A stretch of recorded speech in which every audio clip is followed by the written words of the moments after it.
पश्चिम बंगाल समेत 4 राज्यों के विधानसभा चुनाव परिणामों के रुझान सामने निकल कर आ रहे हैं, जिसमें सबसे खास सीट माना जा रहा था पश्चिम बंगाल को।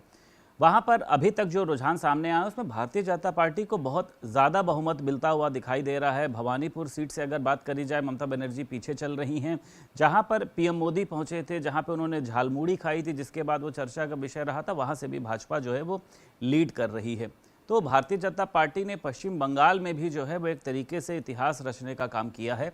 उत्तर प्रदेश सरकार में मंत्री हैं गुलाब देवी जी। मंत्री जी, ये क्या मतलब पश्चिम बंगाल में किस तरीके का जो है वो खेला हो गया? क्योंकि विपक्ष को तो हजम नहीं हो रहा है। वो तो कह रहे थे ममता बनर्जी थी, हैं और हमेशा रहेंगी। देखो, कोई भी अत्याचार ज़्यादा दिनों तक नहीं चलता है। वहाँ की जनता के ऊपर जो अत्याचार हो रहे थे और 3 बार से जनता ये प्रयास कर रही थी कि किसी भी प्रकार से यहाँ पर भारतीय जनता पार्टी की सरकार आए।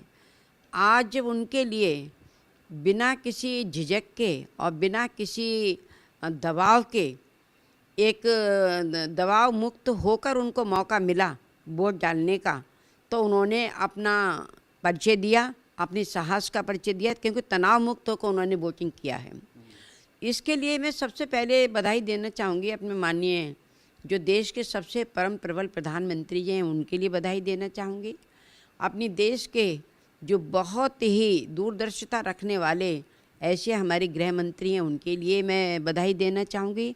और बधाई देना चाहूँगी योगी आदित्यनाथ जी के लिए, जिन्होंने वहाँ पर जाकर और बहुत बड़ा सहयोग किया है।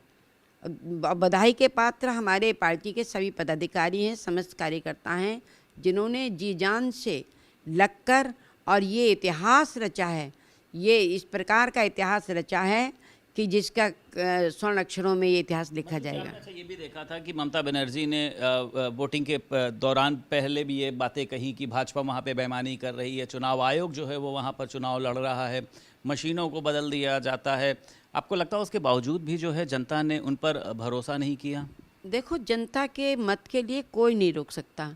जनता आंतरिक रूप से जितनी दुखी थी, जितनी पीड़ित थी, उन्होंने उसका परिचय दे दिया और प्रचंड बहुमत से हमारी सरकार बन गई है। जहाँ हिंदू सीट थी वहाँ पर भी आप लोग आगे चल रहे हैं, जहाँ पे मुस्लिम सीट थी, कहा जाता है कि मुस्लिमों का गढ़ वहाँ पर भी आप लोग आगे चल रहे हैं, तो सभी लोगों ने भरोसा जताया? इसमें हिंदू और मुस्लिम की कोई बात नहीं है। सभी लोगों ने भारतीय जनता पार्टी के नेतृत्व पर भरोसा जताया।